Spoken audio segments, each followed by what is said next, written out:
Selamat siang Pak Ulian dan teman-teman. Pada kesempatan kali ini, kami dari kelompok 1 kelas PMPF akan melakukan presentasi analisis segmenting, targeting, positioning, dan promotion mix pada dunia fantasi. Berikut merupakan table of contents dari presentasi ini yang terdiri dari latar belakang, hasil analisis, dan penutup. Pertama-tama, saya akan menjelaskan objek dari penelitian tugas akhir PMP kami, yaitu Dufan. Dunia fantasi atau Dufan merupakan salah satu destinasi wisata berbasis taman hiburan atau amusement park yang bernaung di bawah PT Pembangunan Jaya Ancol. Didirikan sejak tanggal 29 Agustus 1985, Dufan yang berlokasi Taman Impian Jaya Ancol, Jakarta Utara, terus berkembang menjadi salah satu ikon industri kawasan pariwisata dan rekreasi yang santer terdengar namanya bagi masyarakat Indonesia. Taman hiburan yang awalnya hanya memiliki luas 10 hektar, kini telah mengalami perluasan hingga mencapai 21 hektar pada tahun 2020 silam. Tidak hanya dalam secara luas wilayah saja, pengembangan wilayah Dufan juga terlihat dari sisi varian wahana yang terdapat di kawasan ini. Setidaknya, ada 36 wahana yang berdiri di daerah Dufan pada tahun 2020. Setelah pada awalnya hanya memiliki 12 wahana permainan yang dibuka dan ditawarkan oleh Dufan kepada pelanggannya saat pertama kali dibuka. Kawasan Dufan sendiri juga berkomitmen untuk melakukan pembenahan dan standarisasi pelayanan hingga bersertifikasi ISO 9001-2008 sejak tahun 2009 silam. Pandemi COVID-19 telah memaksa bisnis rekreasi seperti Dufan terkena imbasnya. Karena PSBB pada tahun 2020, wisata Taman Impian Jaya Ancol yang termasuk Dufan atau dunia fantasi di dalamnya mengalami penurunan pengunjung sebanyak 76% dari 18 juta pengunjung menjadi hanya 4,5 juta pengunjung. Hal ini dipaparkan oleh Direktur Utama Pembangunan Jaya Ancol, Teuku Sahir Syahali. Penghasilan Ancol pun turun dari 1,3 triliun pada tahun 2019 menjadi hanya 414 miliar pada tahun 2020, atau dengan kata lain terdapat penurunan sebesar 70%. Profitabilitas juga turun dari laba sebanyak 230 miliar rupiah pada tahun 2019 menjadi rugi sebanyak 392 miliar pada tahun 2020. Imbas dari kerugian ini adalah turunnya ekuitas dari Taman Impian Jaya Ancol dilansir oleh Republika. Destinasi rekreasi warga favorit DKI Jakarta ini pun terpaksa tutup selama 6 bulan karena pandemi. Setelah penutupan yang cukup lama, akhirnya pada awal tahun 2021, Dufan kembali membuka operasionalnya dengan mengatur protokol kesehatan yang cukup ketat. Dufan hanya membatasi maksimal 50% pengunjung dari pengunjung normal dan hanya dikhususkan untuk warga ber-KTP DKI Jakarta. Pengunjung pun diwajibkan menggunakan masker dan menjaga jarak saat menaiki wahana permainan. Untuk wahana yang memacu adrenalin seperti ontang-anting dan halilintar, pengunjung juga tetap harus sendirian dan mengenakan masker. Oleh karena itu, pada kesempatan kali ini, penulis akan menganalisis aspek segmenting, targeting, positioning, marketing mix, dan promotion mix yang dilakukan oleh Dufan saat pandemi untuk mengetahui lebih lanjut apa saja yang mereka lakukan untuk bertahan hidup selama pandemi seperti ini.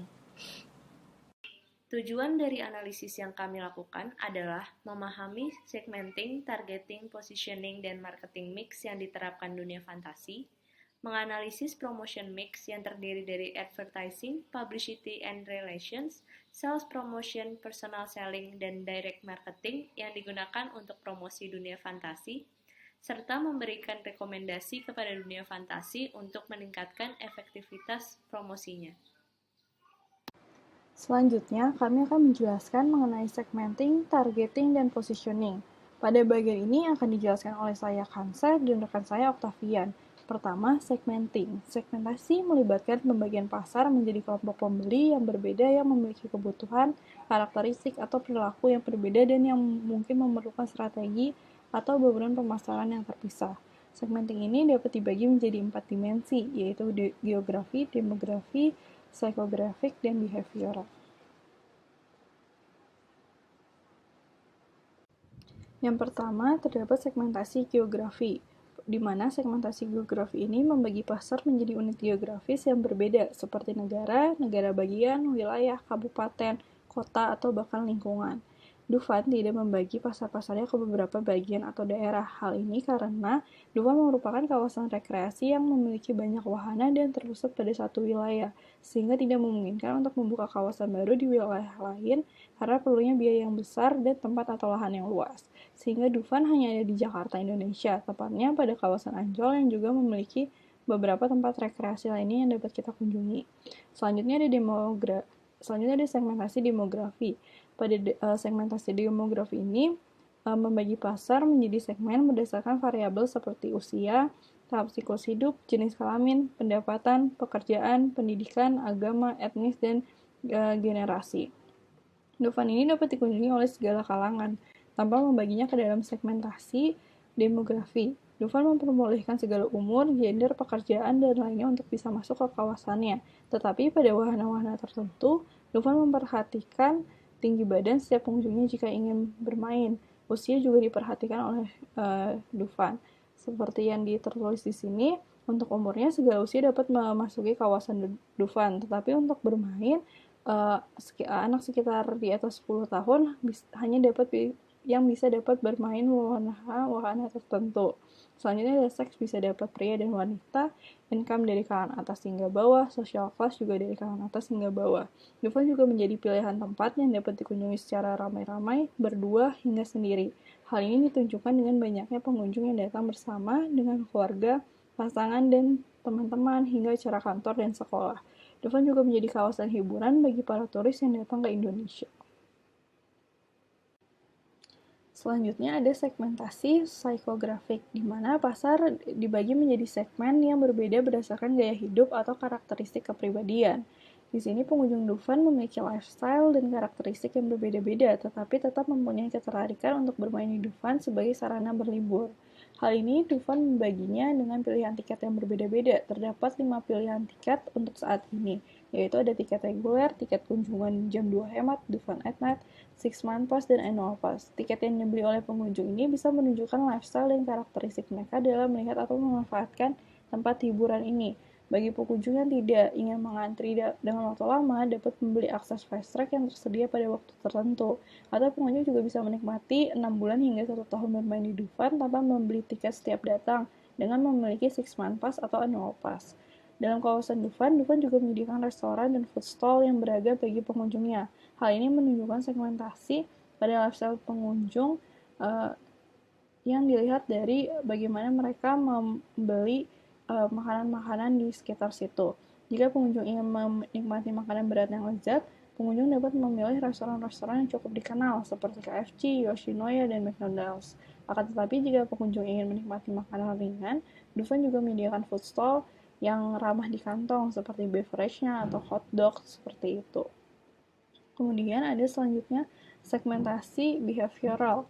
Pada segmentasi ini pasar membagi segmen-segmen berdasarkan pengetahuan, sikap penggunaan suatu produk, atau tanggapan konsumen terhadap suatu produk.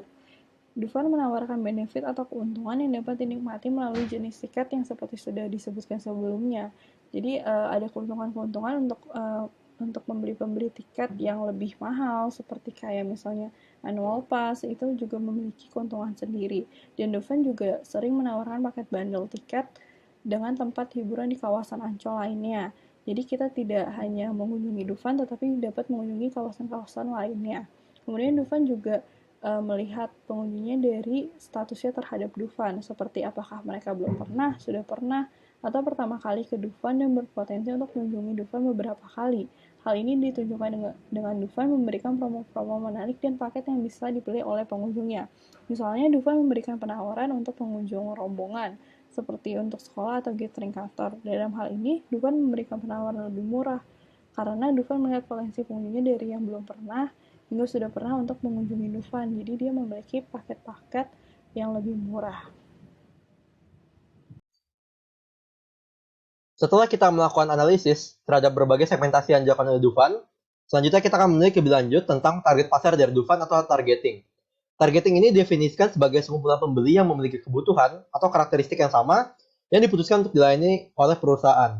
Nah, dalam melakukan marketingnya, Dufan ini memilih strategi differentiate marketing, yaitu strategi perusahaan yang melakukan pemasaran mendapatkan beberapa segmen pasar dan merancang penawaran terpisah untuk masing-masing segmen pasar.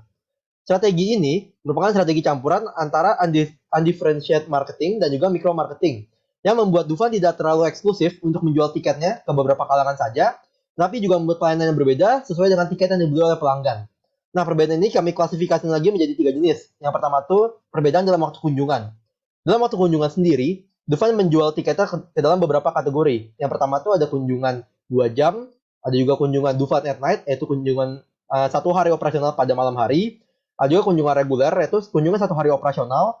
Ada juga kunjungan 6 month pass, atau tiket kunjungan untuk 6 bulan. Dan juga annual pass, yaitu tiket kunjungan selama 1 tahun. Nah, pembagian harga tiket ini tentunya menyesuaikan kebutuhan, daya beli, dan preferensi waktu pembeli yang ingin berkunjung ke Dufan. Selanjutnya, 2 kategori yang kami klasifikasikan terhadap targeting dari Dufan, yaitu secara kuantitas dan juga asal geografis dari pengunjung. Dalam hal ini, Dufan memberikan insentif berupa tiket dengan harga khusus pengunjung yang datang secara rombongan atau minimal 10 orang.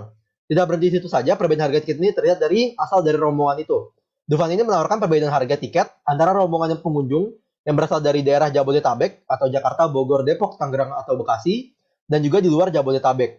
Perbedaan ini tentunya usaha dari Dufan untuk memastikan bahwa wahana yang dibuka telah aman untuk dikunjungi oleh semua orang, termasuk yang berasal dari luar kota semenjak ada pandemi COVID-19. Terakhir, untuk tiket reguler, Dufan juga melakukan diferensiasi dengan melakukan pemasaran dengan cara membedakan harga tiket sesuai dengan hari kedatangan pengunjung. Dufan ini memberikan harga yang berbeda, lebih mahal kepada pengunjung yang datang pada akhir pekan atau weekend, atau hari libur nasional, dibandingkan dengan pengunjung yang datang pada hari biasa atau weekdays. Diferensiasi ini menunjukkan ada perbedaan penawaran tiket oleh Dufan kepada pengunjung yang berusia kerja atau tidak bisa datang pada hari biasa, dan juga pengunjung yang tidak berusia kerja yang bisa berkunjung pada hari biasa atau weekdays. Selanjutnya, kita akan melihat dari sisi positioning atau posisi Dufan jika kita melihat bagaimana dibandingkan dengan kompetitor-kompetitor taman hiburan serupa. Kita bisa melihat di positioning map ini bahwa kami menginclude beberapa kompetitor Dufan seperti Trans Studio Cibubur, Taman Safari Bogor, Kizania Jakarta, Trans Studio Bandung, Jatim Park 123, Taman Mini Indonesia Indah, dan juga Mickey Fantasy Holiday. Kita bisa melihat dari sumbu Y itu kita mendefinisikan di grafiknya itu sebagai harga ataupun price dari tiket masuk ke dalam amusement park.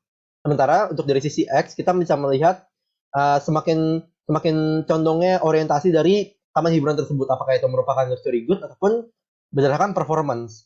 Kita bisa melihat kalau misalkan dari besarnya lingkaran tersebut juga menggambarkan seberapa banyak audiens yang aware terhadap brand Dufan ataupun brand amusement park tersebut.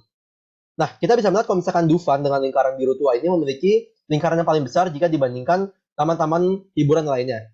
Mengapa demikian? Karena kita bisa mengingat bahwa secara historis Dufan merupakan taman hiburan yang cukup tua didirikan di Indonesia dan juga terletak di letak yang strategis, yaitu di daerah Jakarta, sehingga banyak orang sudah pernah berkunjung ke daerah Jakarta dan juga banyakkan traffic tersebut membuat orang sangat aware terhadap keberadaan Dufan jika dibandingkan dengan Jatim Park yang memiliki audiens yang aware terhadap Jatim Park itu sangat kecil. Lalu kita bisa melihat bahwa Dufan walaupun memiliki target audiens ataupun audiens yang sangat besar ataupun calon pengunjung yang sangat besar karena awareness yang tinggi terhadap Dufan, kita bisa melihat bahwa Dufan tidak mematok harga yang paling tinggi. Namun kedua tertinggi jika dibandingkan dengan seluruh amusement park di bawah Trans Studio Cibubur. Namun kami menyarankan untuk Dufan tetap mungkin bisa menurunkan harganya lagi, mengingat ada juga kompetitor seperti Taman Safari yang audiensnya memiliki lingkarannya tidak begitu jauh dari Dufan, tapi dapat mematok harga yang lebih rendah daripada Dufan. Hal ini mengingat di pandemi COVID-19, orang-orang tidak begitu ingin menghabiskan duitnya kepada amusement park, sehingga menurunkan harga operasional bagi Dufan tentunya akan membuat penjualan tiket akan meningkat di masa mendatang bagi kaum-kaum yang belum bekerja atau memiliki pendapatan yang tidak begitu tinggi. Marketing mix adalah sebuah strategi pemasaran sebagai dasar yang harus dipahami setiap pemilik usaha. Marketing mix terdiri dari 4P, yaitu Product, Price, Place, and Promotion. Dufan merupakan sebuah tempat rekreasi keluarga yang terdiri dari 9 kawasan wahana permainan. Di antaranya adalah Indonesia, Jakarta, Asia, Eropa, Amerika, Yunani, Hikayat, Kalila, dan Fantasy Lights. Masing-masing kawasannya memiliki ciri khas dan keunikannya tersendiri untuk memicu imajinasi pengunjung. Dufan juga menambah kawasan wahana permainan indoor untuk menambah variasi wahana. Selain itu, fasilitas umum yang terdapat di kawasan Dufan juga cukup lengkap. Terdapat restoran, toko souvenir, toilet bersih, hingga wifi gratis yang menambah kenyamanan pengunjungnya. Karena Dufan berada di dalam komplek Taman Impian Jaya Ancol, pertama-tama pengunjung harus membayar tiket masuk Ancol, kendaraan mobil seharga Rp25.000 dan kendaraan motor seharga Rp15.000. Terdapat beberapa kategori tiket masuk Dufan. Yang pertama adalah tiket reguler yang hanya berlaku 1 hari seharga Rp225.000. Selanjutnya ada Six Month Pass yang berlaku selama 6 bulan yang memiliki harga normal Rp325.000, tetapi dapat dibeli dengan harga promo Rp250.000. Kategori tiket selanjutnya adalah Annual Pass yang berlaku selama 1 tahun dengan harga normal Rp500.000 dan sedang berlaku harga promo Rp325.000. Selain kategori-kategori tersebut, Dufan juga memiliki jenis tiket khusus selama pandemi COVID-19.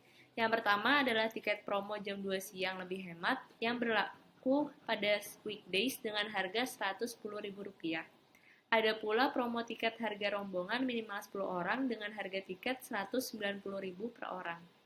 Perihal lokasi, Dufan sendiri terletak di Jalan Udan Timur nomor 7, Ancol, Pademangan, Jakarta Utara. Lokasi Dufan dapat dikatakan strategis bagi warga Jakarta yang ingin mencari suasana baru karena terletak di sisi utara Jakarta dan menghadap ke laut. Lokasi dunia fantasi sendiri pun menjadi bagian dari Taman Impian Jaya Ancol yang mudah ditemukan. Perihal promosi, banyak metode promosi dilakukan oleh Dufan. Beberapa contohnya adalah pemotongan tiket reguler sebanyak Rp80.000, ada flash sale, dan masih banyak lainnya yang akan dibahas lebih lanjut pada bagian promotion mix. Dalam melakukan regenerasi untuk membalikan industri Dufan, maka dibutuhkan promotion mix yang berbeda pada pandemi ini, yang terbagi menjadi advertising, sales promotion, personal selling, direct marketing, dan publicity and relations. Menurut Jasalim Saladin, advertising adalah salah satu alat promosi yang biasanya digunakan untuk mengarahkan komunikasi persuasif pada pembeli, sasaran, dan masyarakat di mana untuk penyajian iklan ini bersifat non-personal. Selama pandemi, Dufan tidak begitu menerapkan strategi promosi melalui periklanan atau advertising.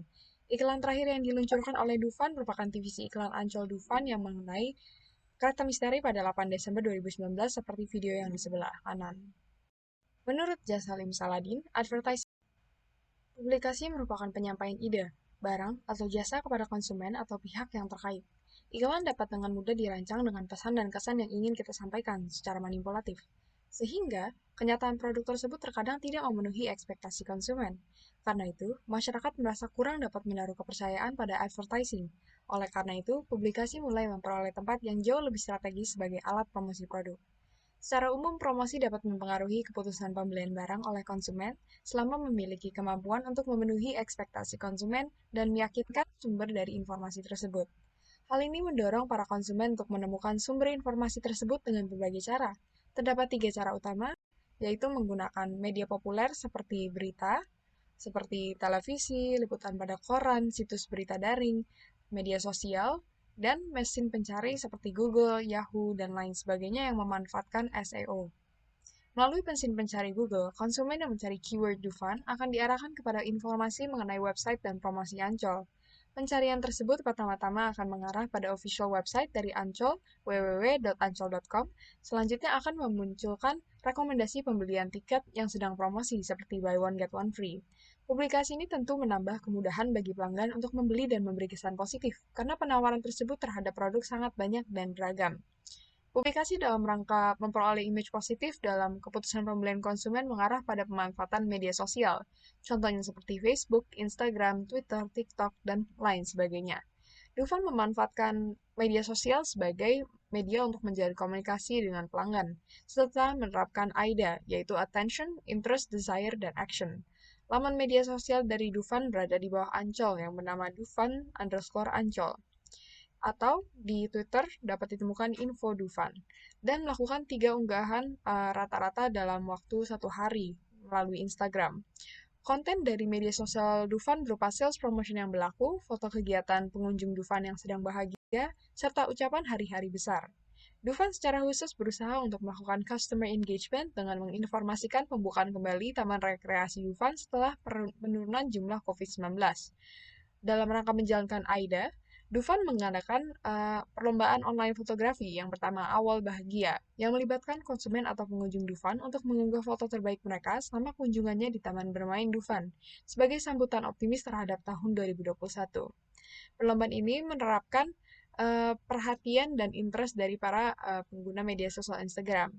Cara ini cukup efektif karena penggunanya memanfaatkan sistem hashtag, sehingga dapat dengan mudah ditemukan oleh siapa saja pengguna sosial media Instagram.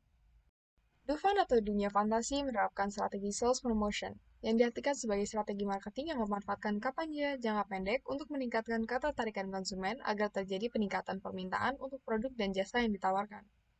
Dufan merupakan destinasi hiburan yang terkenal dengan sales promotion yang bervariasi. Promosinya yang dilakukan berbentuk potongan harga, giveaway, hadiah, undangan gratis untuk lembaga tertentu, dan kompetisi partisipatif yang memicu peningkatan permintaan tiket Dufan pada konsumen.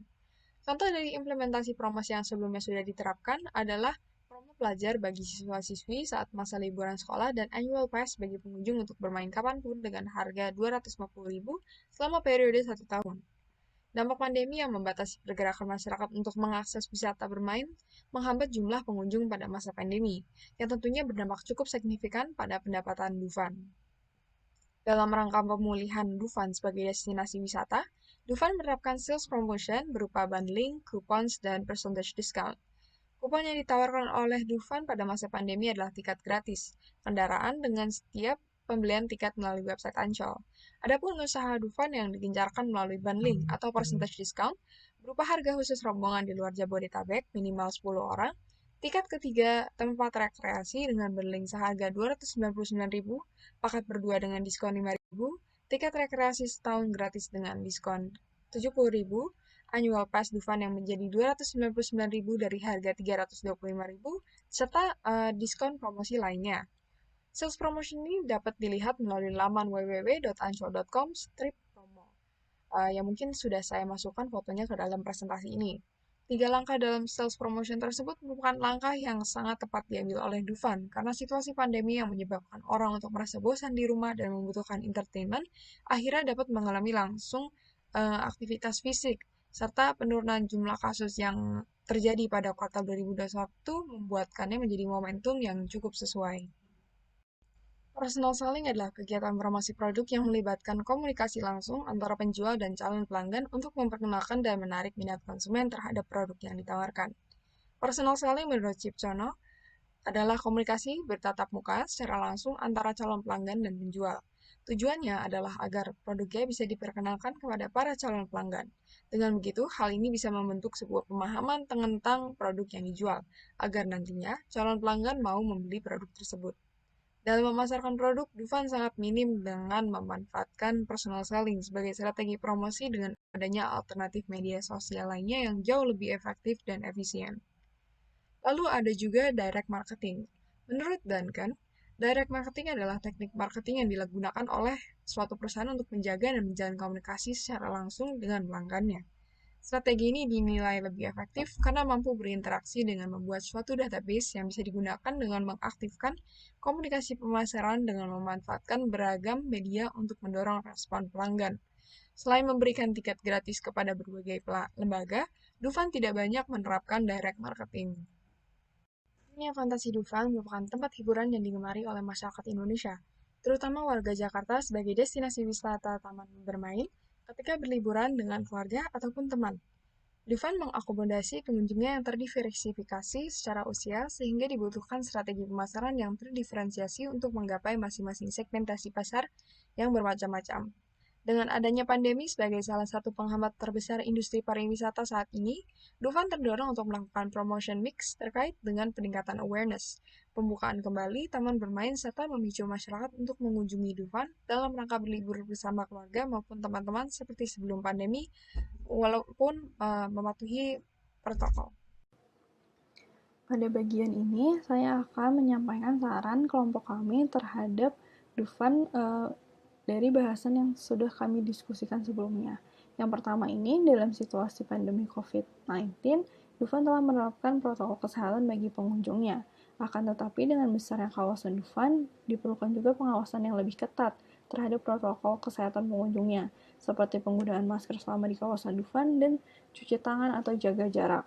Selanjutnya, pada masa pandemi ini, Dufan juga tidak membuka semua permainan untuk mencegah penyebaran COVID-19. Akan tetapi, hal tersebut membuat harga tiket Dufan cenderung cukup mahal di kondisi seperti ini. Sehingga saran kami, Dufan dapat mempertimbangkan lagi harga tiketnya dengan keterbatasan pengunjung bermain di Dufan.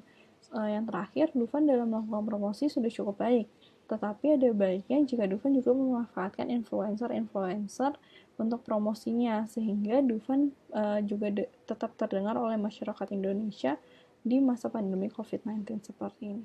Sekian dari kelompok kami, kurang lebihnya mohon maaf. Terima kasih. Sekian hasil analisis dan presentasi dari kelompok 1. Terima kasih.